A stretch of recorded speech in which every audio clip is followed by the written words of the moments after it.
Hi everyone, I hope you guys are all doing well today. So today we are going to finish up the material for Exam 3 by talking about groups and the influence of groups. So we'll talk about what a group is, and we'll also talk about ways that we are influenced by a group. How sometimes being in a group can improve our performance, and sometimes it can harm our performance as well. So we'll talk about groups this week. Remember that you do have an activity due by Friday at 5 p.m. Also, as I said, Exam 3 is coming up. So Exam 3 is going to be released on April 4th and will be available until April 11th. So it's going to be released at noon on April 4th and available until noon on April 11th. So please make sure that you take Exam 3. If you have any questions about the material as you start to study, let me know. I will be posting a review video to help you guys out with that. Also, there is a practice exam, just like always. So if you have any questions, let me know. I would be happy to meet with you to give you study tips or to give you extra examples for any of the material if you would like. So email me if you need help, okay? Otherwise, we're going to go ahead and get started. So as I said, this week we're going to talk about groups. And so I think we would all agree that we tend to behave differently when there are other people around us. And that sometimes we do things that don't necessarily make sense because we want to fit in with the group. We already talked about conformity and about normative social influence and how sometimes we go along with others because we want to be accepted. But sometimes when we're in a group we behave differently, and this can either be a good thing or a bad thing, as you will see. But first, if we're going to talk about groups, we're going to have to define what is a group. Two or more people who interact and are interdependent in the sense that their needs and goals cause them to influence each other. So obviously we have to have at least two people. I'm sure we probably couldn't have a group with just one person. I don't know, would you think of two people as a group? Maybe we don't typically think of it that way, but according to this definition, if you had two people who needed each other and interacted pretty regularly, they could be considered a group. But usually groups are larger than this. We have several people, and it's not just that they are two people who are close to each other in some way, but they also have to interact with each other, and they have to be interdependent on each other. So this is an online class. You may not know anyone else who's taking the class with you right now. You may not interact with the other people in the class at all. So I wouldn't necessarily call the students in this class a group just because you don't necessarily interact with each other and you're not particularly interdependent. You don't have any group assignments or anything like that. But maybe in other classes where you meet in face-to-face classes, maybe you do assignments together where you need each other and you interact with each other. In that case, you would be called a group. There are a lot of examples of groups. Think about your friend group, your family. Think about clubs or teams that you've been a part of. There are so many different groups. And so we are a part of a group if there are several people who are together, who are interdependent on each other and interact with each other. So why do people join groups? If you notice, we do tend to do this. People tend to cluster together in groups. If you go into a room, you're at maybe a class you're taking, people tend to kind of get together in groups and talk.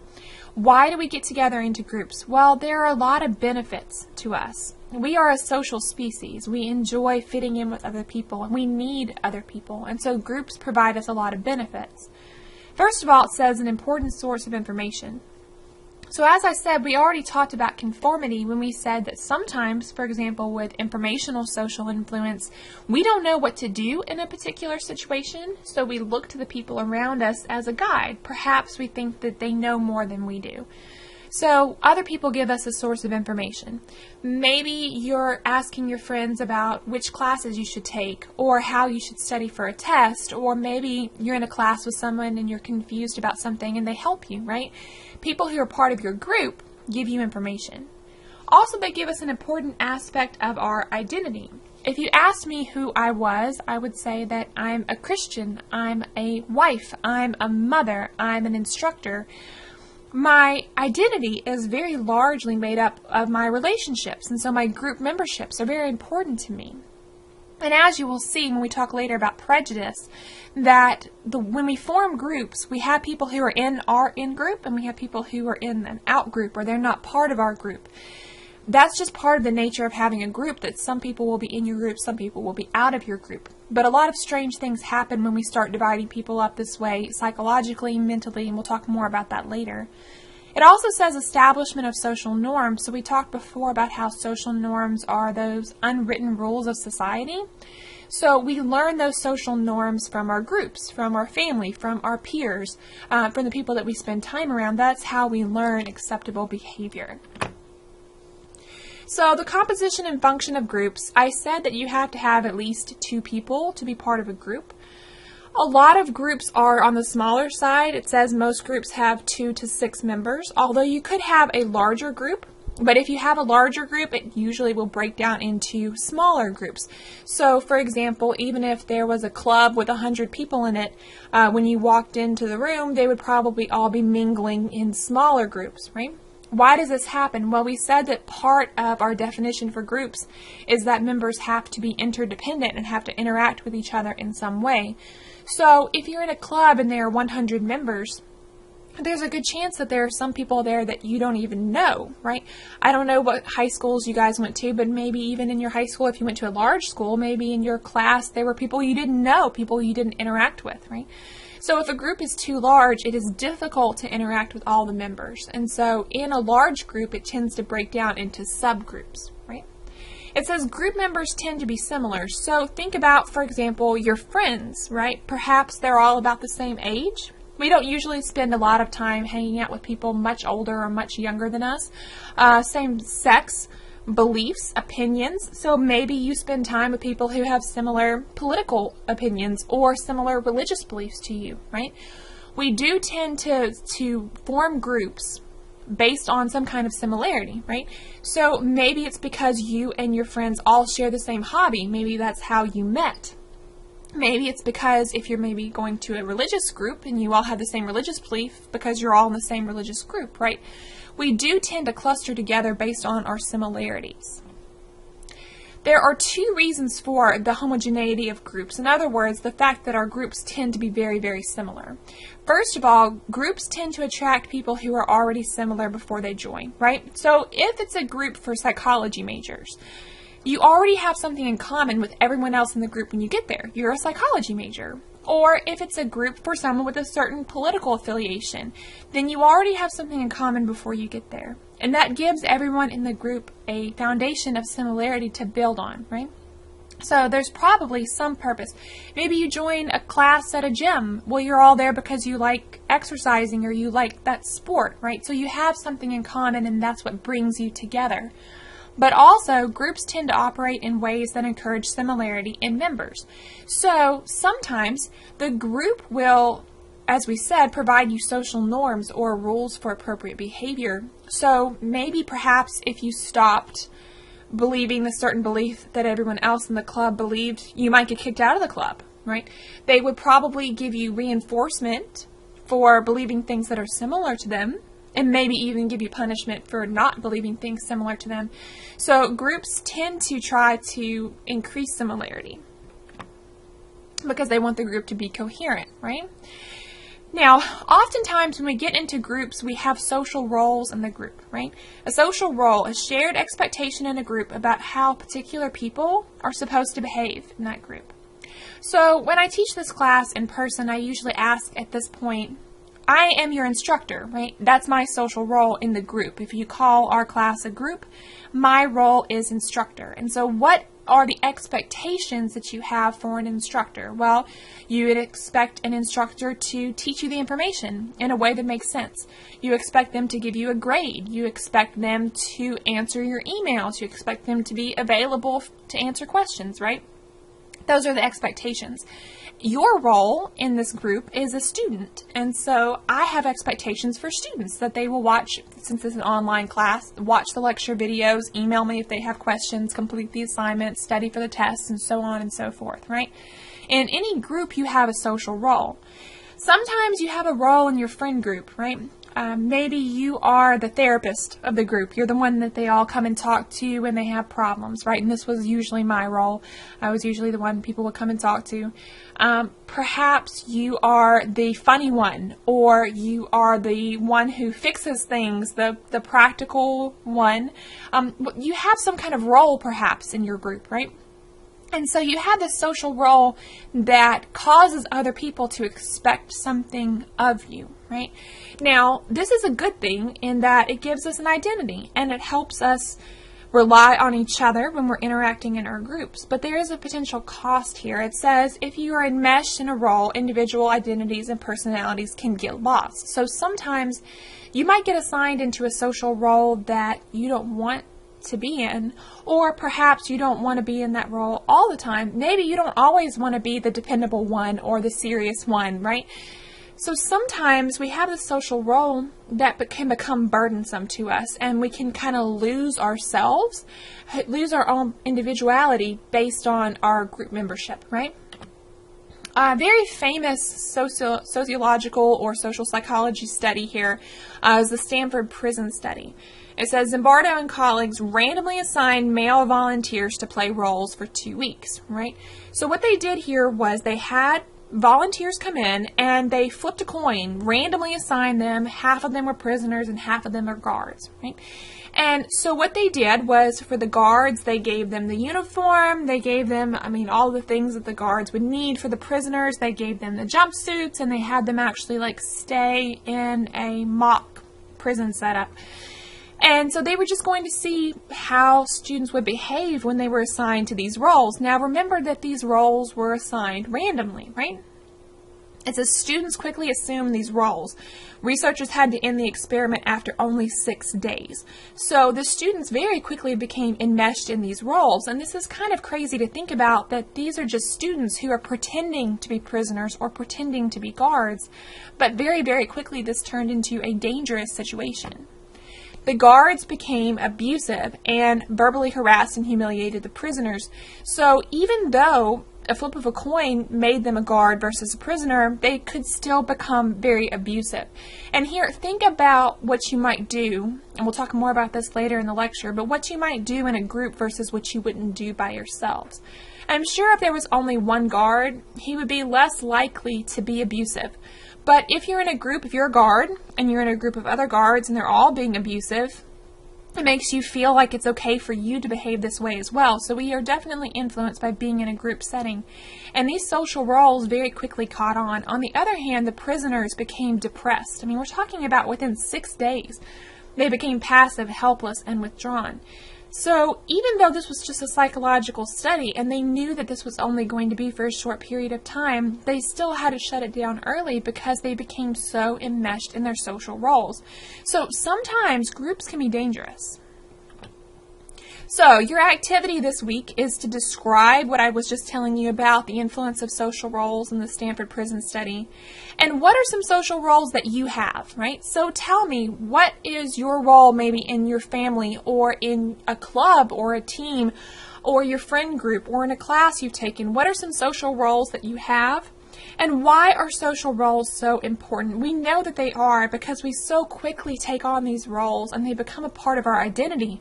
But why is it so important for us to have these roles? Okay, so this is your activity for this week. It's going to be due by Friday at 5 p.m. Let me know if you have any questions about that.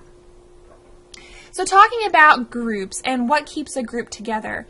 Group cohesiveness, the qualities of a group that bind members together and promote liking between members. So when we say that a group is cohesive, all we mean is that the people that are there want to be there, that they feel very close to each other. So maybe perhaps you've in the past tried to join a group and you notice that it was very cohesive, and sometimes it seems like they're not necessarily open to having new members come in because they like the way that things are. It says the more cohesive a group is, the more likely its members are to, first of all, stay in the group. Of course, if you like that group and you feel very close to the other people, then you don't feel like you can leave. You don't want to disappoint the other people. Maybe at some point in time you've been part of a group where you felt like if you didn't show up to the meeting, nobody would notice. But what if the group is really cohesive, where you feel really close to these people? In that situation, you might be worried about upsetting other people, letting them down. Who's going to fulfill your social role if you stop coming, right? So the more cohesive the group, the more likely the members are to stay in the group, also to take part in group activities, right? As I said, people will feel like they have a role to fill, and they'll be more likely to actively be a part of that group. And And then finally, try to recruit new like-minded members. So if they are open to having new members come in, they're definitely going to want members that are similar. And so they may be very, very cautious about having people come in the group who they don't think will be a good fit or they don't think are similar, right? So a group that is very, very cohesive feels very, very close to each other. So the idea is that if a group is cohesive, then they feel very, very close and bonded. Is this a good thing? Well, it can be a good thing. It can also be a bad thing. It says, if a task requires close cooperation between the group members, then cohesiveness is helpful. Think about these like iconic sports movies that you've seen where the teams come together. Maybe they don't like each other at first, but they come together, they become friends, and they don't want to let each other down, and they end up winning the national championship or whatever it is. The idea is that if you feel like you are a part of a team and you don't want to let your team down, it might make you work harder. However, cohesiveness can actually be a problem if it gets to the point where you're more worried about upsetting people in the group than you are about having good performance. So, for example, imagine that you're in a club and the club leader wants to do something that you don't think is a good idea. You might not speak up and tell them you don't think it's a good idea because you're afraid. Maybe you don't want to upset people. You don't want people to kick you out of the group, so you might go along with it anyway. So sometimes cohesiveness can be a good thing, but sometimes it can also be a bad thing if it causes bad decisions. We'll talk more about that later. Alright, so how do we behave differently when other people are around? Well, look, we know that we do. Okay? I know that when we are in a group setting, it changes things. We are worried about how other people will view us, perhaps. We are worried about making sure that our social role is fulfilled, right? Because it's uncomfortable. Thinking about the social roles in a classroom setting, what if you have an instructor who doesn't fit the social role or the expectations that you have? That feels uncomfortable, right? What if you're in a situation with your friend group where the person who is always the funny one isn't funny anymore? It feels uncomfortable, right? So our social roles influence our behavior, so that when we're around other people, sometimes we try to behave in the ways that we think they expect us to. So being around other people can change our behavior a lot. So we're going to talk about several examples of how being in a group setting influences us. The first here is social facilitation. And there are going to be several slides here just to make sure that all this information makes sense. But the basic idea behind social facilitation is that having an audience impacts our performance. Sometimes that helps, and sometimes it hurts. It says the tendency for people to do better on simple tasks and worse on complex tasks when they're in the presence of others and their individual performance can be evaluated. So, like, for example, with the easier tasks and the harder tasks, if I had you guys go up to a board in a classroom somewhere and do a lot of like really simple math problems, like 2 plus 2, then you would do them better and faster if you had an audience watching you. Why might that be? Well, maybe because you want to show off. You want to look good in front of other people. You want to show them how easy it is. And so that causes you to pay more attention to what you're doing. If you were in the room by yourself, you might get in a hurry, make careless mistakes, or you might not feel like you need to be in a hurry because there's just no reason to, right? So if it's a simple task, people tend to do better with an audience. But what if I had you guys go up to the board and do an advanced calculus problem in front of people? Now look, it doesn't matter whether I'm alone for 6 years or whatever. I probably couldn't figure out advanced calculus, okay? That's just not my thing. However, even people who are able to do advanced calculus would not do as well with a large group of people watching them, right? Typically, when it's a complex task, having an audience, maybe it makes you nervous. You're worried, we're going to talk more about this later, but you're worried about what people will think of you. So having an audience can either be helpful or hurtful. Think about times in the past where you've had an audience. Maybe you were giving a speech. Maybe you were doing some kind of musical recital or singing. Maybe you were on a sports team, right? Now, the key thing is here it says your individual performance can be evaluated. So if you're in the band and you're playing an instrument and 20 other people are also playing the same instrument, you probably can't tell your individual performance. And so that won't necessarily apply here. But if you're doing a solo performance, for example, everybody can definitely tell it's you. So, if a task is simple and well learned, then having other people around improves performance. And it says that this is actually found in humans as well as other species, right? It just seems to be natural to perform better for an audience with a simple task, right? A well-learned task. So this means that social facilitation will improve the performance of experts. So we said if it's well learned, that improves your performance. So think about an NFL player who is going out on Sunday and playing in front of an enormous crowd. They are an expert. They know what they're doing. You don't get into the NFL if you're not an expert, right? So then usually they feel pumped up by the crowd, right? They enjoy having an audience. But think about maybe someone in 6th grade, 7th grade, stepping out on the football field for the first time who's never played football before. Having that audience might make them really, really nervous. So the basic idea of social facilitation is that having an audience helps if you're an expert or if it's a really simple task or both.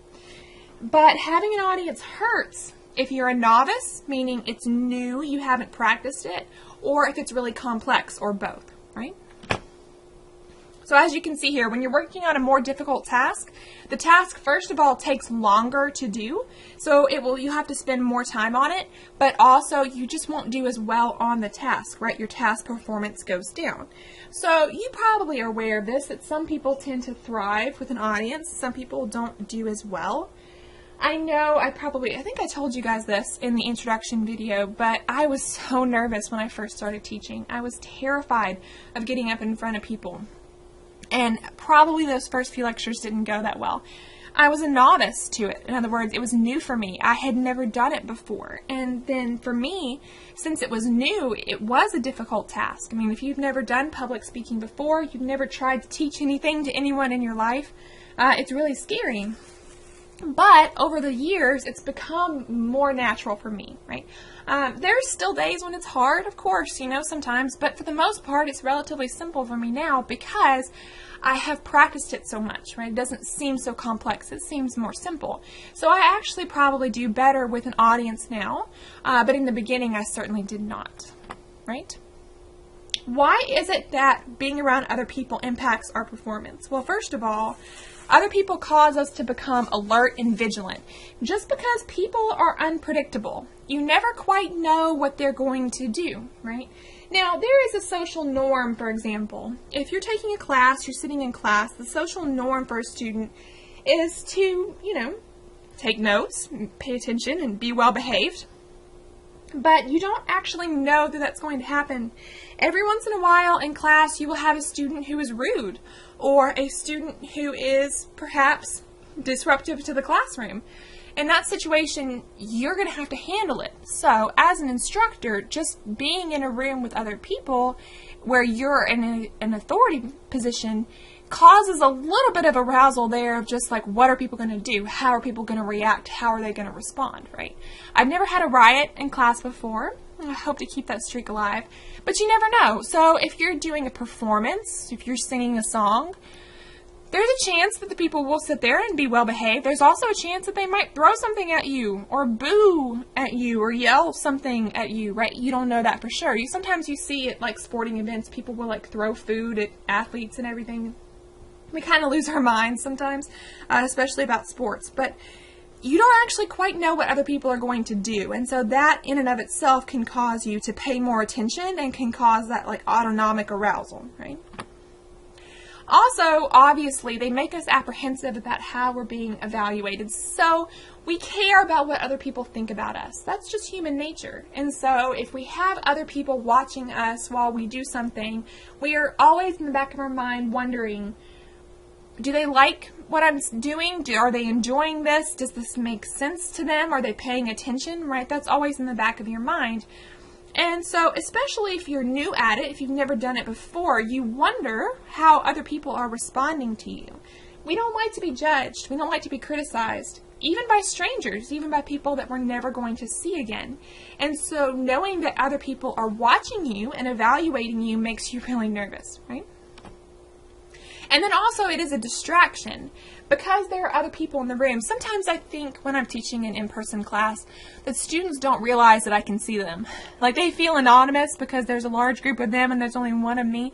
But I can see you there playing with your cell phone. Obviously not right now, but in the classroom setting, I can see you not paying attention to me or on Facebook or whatever. I can see you there. So sometimes students will distract me while I'm teaching. It's distracting, right? But imagine that you're maybe giving a performance, singing a song, playing the guitar, or something like that, and you're seeing the people in the audience. It's distracting you. That can influence your performance. Consistent with this, we also see that other kinds of distraction that are not social, like, for example, a flashing light or a noise or something like that, that also causes social facilitation. So we think that part of this is a distraction issue. So social facilitation is the idea that your behavior changes, either gets better or worse, depending on the situation, when you have a crowd watching you and your individual performance can be evaluated. Social loafing is a related issue. When you're in the presence of other people and your individual achievement or your individual efforts cannot be distinguished, then people tend to try less. So, like, for example, I don't know how you guys feel about group projects, but usually when I bring this up, people say they do not like group projects. And so I ask the question, why don't you like group projects? Well, it's usually because in a group project, there's always at least one person that feels like they don't have to do anything. They assume that because it's a group project and everybody's getting the same grade, that means that they don't have to do anything. Somebody else will take up the slack. And usually somebody does. I mean, usually somebody's going to get it done. And so the people who don't like these group projects are the people who end up doing all the work, right? So I once took a class where the teacher had us do a group project. And to try to overcome social loafing, she had us rate each other. So we gave each other a grade on our performance, right? Which seems like a great idea. If every person in the group is being judged by the other group members for their performance, then we should all try, right? Except for the fact that the teacher handed out the group evaluations while we were sitting in our groups, where we could all see what each other were writing. So it was like, you're going to give me a 5, right? You're at a 5. So that kind of defeated the purpose. But the idea behind social loafing is that if you're in a group and you feel like your individual efforts are not sticking out, you might not try so hard, right? So, for example, if you're playing a violin and there are 20 other people playing the violin, you might not try as hard versus if you were doing, for example, a solo. Another example here, tug of war, right? When a group pulled on a rope, each individual exerted less effort than when doing it alone. So, if you were by yourself, you would try harder because you wanted to look good in front of other people. But if you're in a group setting, you feel like somebody else is going to take up the slack, so you don't try that hard. So, social loafing can also be dangerous. Sometimes you hear there's, a famous example of a situation where someone was assaulted and attacked. And this individual was crying for help, and there were people everywhere around, but no one called the police. Like, nobody came to help this person. And it's kind of that diffusion of responsibility where everybody thought that somebody else was going to do it, so nobody did it, right? So if you're in that kind of situation, you see something going on, make the call, right? Make sure that you're not the one that gives into this social loafing, right? So you see here, if we have an audience and they can tell our performance separately from other people, this causes us to feel a little bit of that like physiological arousal, right? Your heart starts racing, blood pressure goes up a little bit, which means that on a simple task you'll try harder, but on a complex task you'll probably feel nervous. On the other hand, if we have an audience but our individual efforts cannot be evaluated, so we're part of a group where no one can see what we are doing in particular, we don't feel that physiological arousal. We tend to feel relaxed. What that means is that on a simple task, we're going to slack off. We're not trying very hard, so we're not going to put in that extra effort. But on a complex task, we're nice and relaxed. So we might actually be able to do a better job because we're not nervous. So you can see that being in the presence of other people can increase your performance or decrease your performance or decrease your effort, perhaps. Okay. Now, talking about social loafing and who is more likely to engage in social loafing, First of all, talking about gender, social loafing is more likely among men. So men are more likely to slack off in a group setting versus women. And I do have research to support this. I'm not just telling you guys this. And the reason why we think this could be is because women tend to value relationships a little bit more than men do. So then, even if a woman feels like she could get away with slacking off and not doing her part, it's more likely that the woman would not do that because she wouldn't want to upset the relationships in the group, right? Women tend to feel more like they need to take care of other people. They're higher in this relational interdependence, and so that might be an explanation for why women are less likely to engage in social loafing. Also, talking about culture, it says the tendency to loaf is stronger in Western individualistic cultures rather than in Asian collectivist cultures. So in an individualistic culture, you tend to look out for yourself more than you do for a group. You're not as concerned with your group membership. This means that if you're in a situation where you could push the work off on somebody else, then you might actually be likely to do that because it benefits you. However, in a collectivist culture, it is more of a focus on the group and overall team performance rather than your particular individual comfort. And so then they would be less likely to socially loaf because it's very important for them to maintain relationships with the group. Okay, so we've talked about social facilitation, we talked about social loafing. Deindividuation is another example of something that can happen when we're in a group setting. It says the loosening of normal constraints on behavior when people cannot be differentiated, leading to an increase in impulsive and deviant acts. So what this is talking about is that sometimes when we're in a group, we do things that we would not do on our own. We kind of lose our social norms a little bit. So, for example, maybe, I don't know if you guys did senior prank, and you probably wouldn't have broken into the school and done that by yourself, but if the entire senior class was doing it, then you would do it too, right? Because there's not a very big chance that everybody's going to get expelled or that no one's going to graduate, and so it feels like there's safety in numbers, right? This is kind of the idea of that mob mentality, that people sometimes, when this happens when people are in a large group, typically when the group is large and when the group is very excited or aroused, there's a lot of emotion there. Sometimes people will do things that are not good things, right? One example of this could be bullying.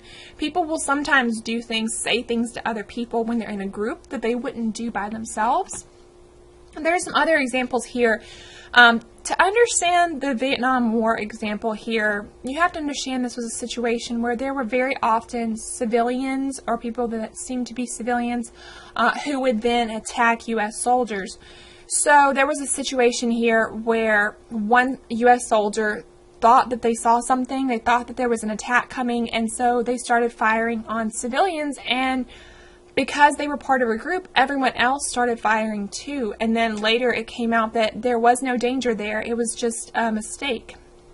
Why did all the other soldiers start shooting just because one other soldier started shooting? Well, they were in a group situation, right?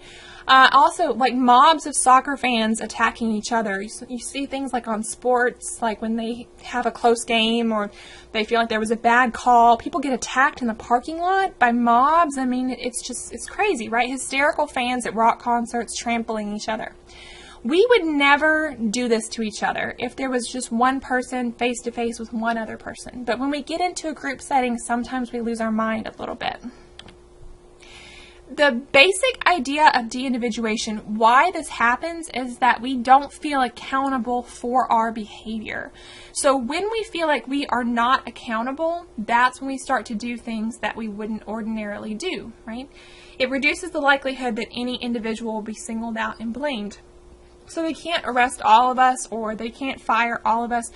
Like when people go on a strike, nobody would go on strike by themselves probably, but when everybody goes on strike, we feel safe going on strike, like they're probably not going to fire all of us. So deindividuation happens when we're in a group and we feel like we will not be held individually accountable. It says deindividuation does not always lead to aggressive or antisocial behavior, so sometimes deindividuation could be a good thing. We said that with deindividuation, sometimes we do things in a group setting that we would never do by ourselves, but what if everyone in the group is doing a good thing, right? What if they all start, taking care of other people, volunteering, doing good things, right? If we follow the crowd and do what the crowd is doing, and the crowd is doing good things, then that could be a good situation. But a lot of the examples that we hear of deindividuation, that mob mentality, they're not positive examples. So deindividuation means that I don't feel like I'm going to be held accountable for my actions. The internet has provided a plethora of options for people who want to bully people anonymously. So if you are doubting this at all, find any kind of internet forum on any topic. I mean, especially something that's controversial, but really any topic, and read the comments. Right? It won't take long for it to get very, very nasty. And I don't think if these people were face to face with each other, they would say these things to each other. Right? People say terrible things. I don't know if you guys watch mean tweets. Like this is pretty funny if you go to YouTube and look for mean tweets. But people tweet out or whatever mean things about celebrities. And so mean tweets has celebrities reading the things that people have said about them. But nobody would actually say this if they met the celebrity. They wouldn't actually say this to their face, right? There is so much cyberbullying going on. And there's a lot that I want to say here, but I will keep it brief. The basic idea here is people feel like they're not going to be held accountable. Well, they're not held accountable. So maybe if we want to try to decrease this kind of behavior, we need to hold people accountable. If there was some kind of way to make sure that we couldn't post these things anonymously, that we had to put our name on everything, then maybe people would behave better. But I'm sure people would find a way around that as well. But be careful of the things that you do, right? You find yourself saying things online that you wouldn't normally say. Be aware of this. I think maybe just more education about this would be helpful. I'll try not to spend too much time there. So these are all examples of things that can happen when we're in a group setting. And group polarization is a very interesting example. The tendency for groups to make decisions that are more extreme than the initial inclinations of its members. So I said earlier that individuals tend to form groups where they all have some kind of similar beliefs. So let's say, for example, that the members of a group all had the same political beliefs. Okay, so they come together and they feel kind of moderately, about their beliefs. Then, when they start comparing their beliefs and they find that everyone else in the group agrees with them and they start sharing all the reasons why they agree with each other, by the end of the day, they will report that they feel very strongly about their beliefs. The basic idea here is that being around other people that agrees with you makes your beliefs even stronger. So, sometimes we tend to surround ourselves with people who have the same beliefs about just about everything that we have. That makes those beliefs stronger, and that makes us a little bit more resistant to hearing what other people have to say. I do an activity when I teach this class in person where ahead of time I have students rate how they feel and how strongly they feel about some controversial issue. And then I put them into groups. Sometimes I have groups full of people that all agree with each other, and they usually say that their opinions were made stronger just by talking to each other. Sometimes I have mixed groups where some people are for something, some people are against something, and usually they don't change their mind, but they hold that opinion not quite as strong after they've listened to the other side of things. So group polarization is the idea that we tend to believe what other people say is important and valuable, and so if everyone agrees with us, then that just makes us feel that way even more strongly, right? Now, why does this happen? And be aware that this is happening. Be aware of who you spend time with, because they will influence you, right? Why does this happen? Well, first of all, there's the persuasive arguments interpretation. Individuals bring to the group a set of arguments. So this person, one of the most recent ones I've done is legalization of marijuana. So I have you in a group of people. They all agree with legalization of marijuana, but they agree for this reason that you had never considered. And you agreed for this reason that they might have never considered. So now, since you've talked to each other, you both have new reasons to feel the way you feel. Another group, where everyone in that group disagrees with the legalization of marijuana, they have different reasons for why they disagree. And when you all share your reasons, you bring your opinions. Maybe you have some unique experience with it. You bring that information to the group, and that strengthens the group's opinion, right? Also, it says the social comparison interpretation. When people first discuss an issue in a group, they first explore how everyone else feels. So often when people start, I kind of listen to students as they have these conversations, they'll kind of start off with well, I don't know, how do you feel about it? They try to kind of temper it or to not make their position super strong at the beginning because they're afraid of offending someone. I mean, think about, we have this upcoming election, which is such a hot button topic. If someone asks you who you're going to vote for, you don't usually come out with, I love this candidate and I can't stand this candidate, right? And some people do. But you're afraid because what if the person you're talking to likes the candidate that you don't like, right? So oftentimes we start off kind of with a mild opinion. But then if the person says, yeah, I agree, I'm going to vote for that candidate and this is why, that makes you start to, feel like you have a connection with that person, and it brings in those persuasive arguments and you feel even more strongly about that opinion later, right?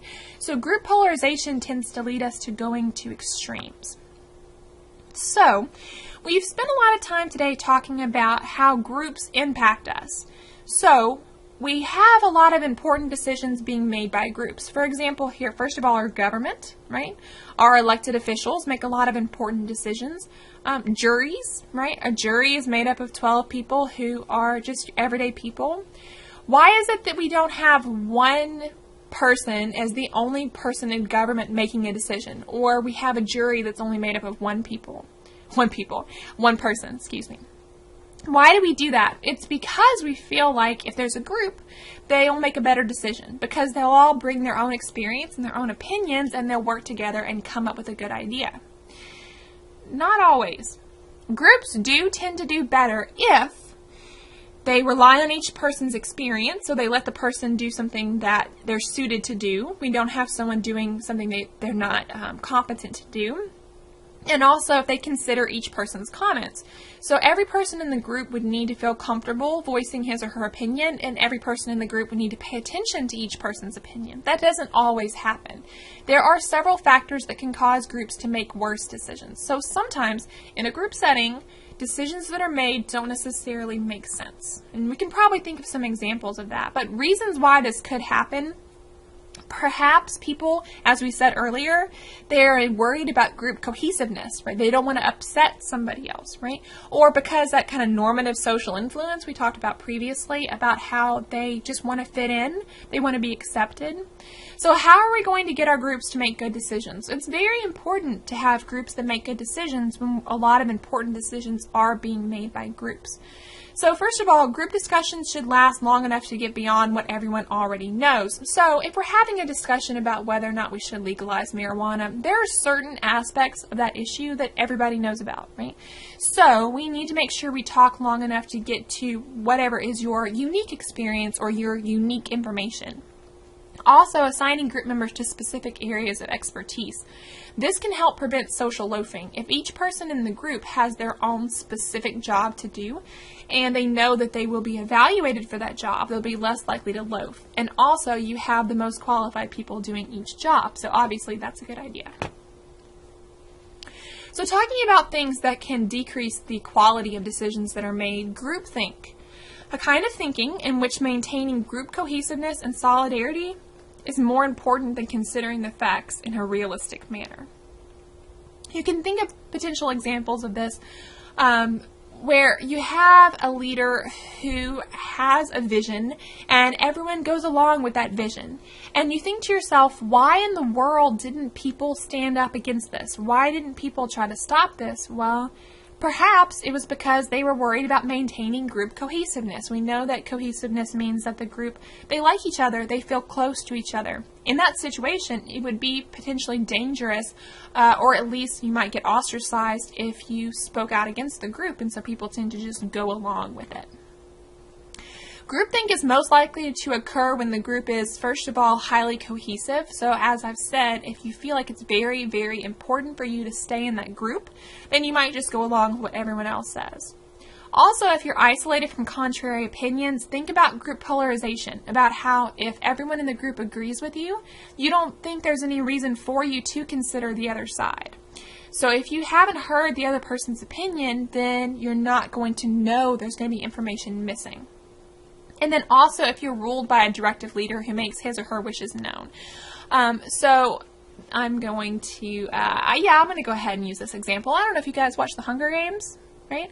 But if you have a President Snow who makes it very clear what he wants to happen, and, you know, he's going to poison you if you don't go along with him, and he doesn't have a lot of contrary opinions around because he's killed off all of those people. The people in the Capitol, highly cohesive people, they tend to just go along with things that the rest of us would say don't necessarily make sense. So if you haven't watched the Hunger Games, just, you know, don't worry about that example. Very good.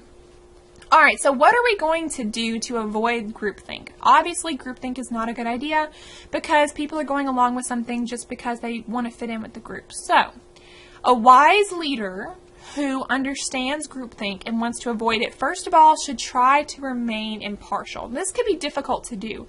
We all have our own opinions and our own biases, so you try to remain impartial.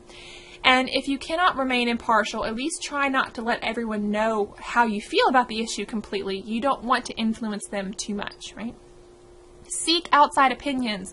So whatever it is that your group thinks is the right thing to do, bring in other people to help you see other possibilities or other perspectives that you might not have represented in your group. Create subgroups, because if you're having a group of 50 people, probably not everyone is getting to speak. But if you break that into 10 groups of 5, everybody would have a chance to speak and kind of share ideas. And then also seek anonymous opinions. And so a lot of our decisions are supposed to be made anonymously. So we have teacher evaluations, that's anonymous. We have, you vote for a president. Nobody is standing over you watching you when you vote. So it's supposed to be anonymous. And the idea here is that if people don't have to put their name on it, then they might be able to be more honest. Right? So, last thing we're going to talk about briefly is leadership.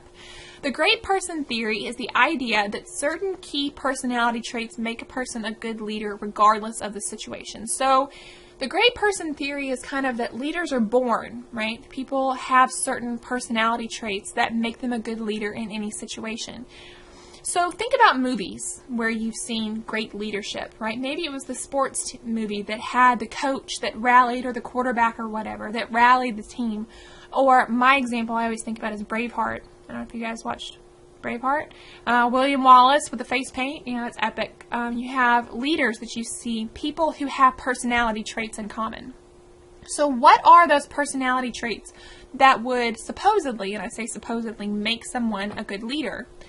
Well, first of all, let me say that personality and leadership abilities are weakly related. So there is a correlation here, but it's not a terribly strong correlation. However, compared to non-leaders, leaders tend to be slightly more intelligent. That's a good thing. Extroverted, confident, charismatic. So someone is more likely to be put into a leadership position if other people feel like they are maybe competent, or if other people like them. So there's something sociable, charismatic. Maybe you feel like you have a connection with this person. Also socially skilled, right? So they have had more opportunity perhaps to interact with other people, maybe to sway voters perhaps. Driven by a desire for power. Usually if someone is a leader, that's because they want to be a leader. They ran for that office, or they put their name in the hat to get whatever responsibility. So usually they want to be a leader. They're open to new experiences, willing to try new things. Also less neurotic, and neurotic is a word we hear a lot, but it just means like emotionally unstable, right? However, as I said, this is a weak relationship, right? The relationships that have been found tend to be modest. So what this means is that there's not necessarily a formula for a perfect leader, that someone could be a good leader, even if you don't think you could be. Given the right situation, that you could be a good leader. But also someone who has these characteristics, that doesn't necessarily mean that they will be a good leader. And so there's a lot of other factors that play a role here other than things like personality.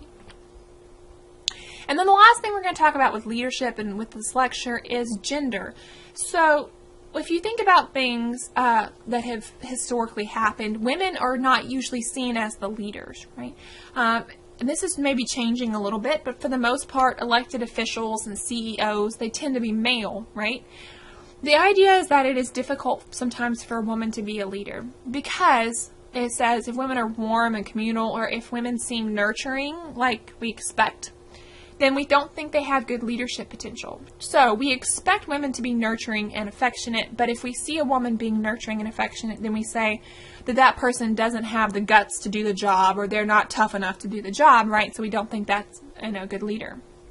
On the other hand, sometimes if you see a woman who is being very assertive and forceful and she wants things a certain way, then that woman might be criticized for not acting like we expect a woman to. Remember our social roles that we talked about earlier, about what is expected of us in our group membership? So we can sometimes say that we are, not happy with this woman because of her being a little bit too forceful, and so it is difficult for women to get into a leadership position. And then if a woman does get into a leadership position, there could still be problems from that point.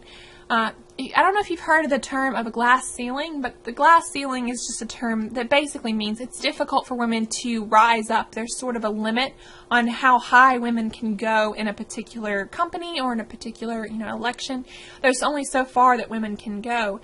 The idea is that if a woman does break through that glass ceiling and get a high position, a position of leadership, then sometimes she might face what they call a glass cliff, which just means that women are often seen as being problem solvers with relationships, perhaps, or with a crisis, and so they might be put into situations where they have to make decisions that might not be popular or that might not succeed, right?